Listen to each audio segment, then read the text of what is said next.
morning. Just a quick tip on researching equipment.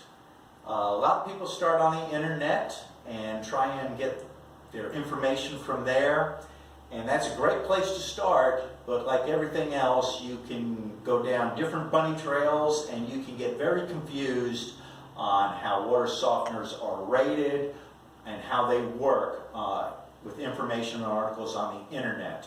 So if you do go to the internet, my suggestion is look for the area of the United States, San Antonio area, because different hardnesses, different characteristics of water throughout the United States, it's not necessarily one size or one unit fits all places. So do your research there and try and narrow your search down a little bit by area, and then how big the house is, the hardness of the water, and things like that.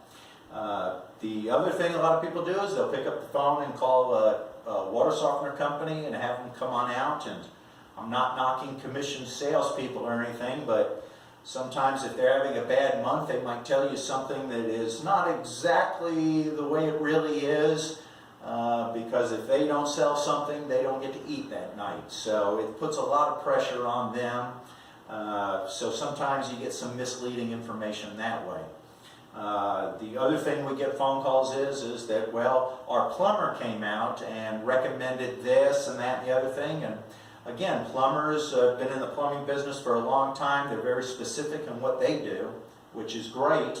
But a lot of them have just gotten into the water conditioning business. They're not familiar with types of unit, the characteristics possibly of the water that we're even treating, and making the correct suggestions for you.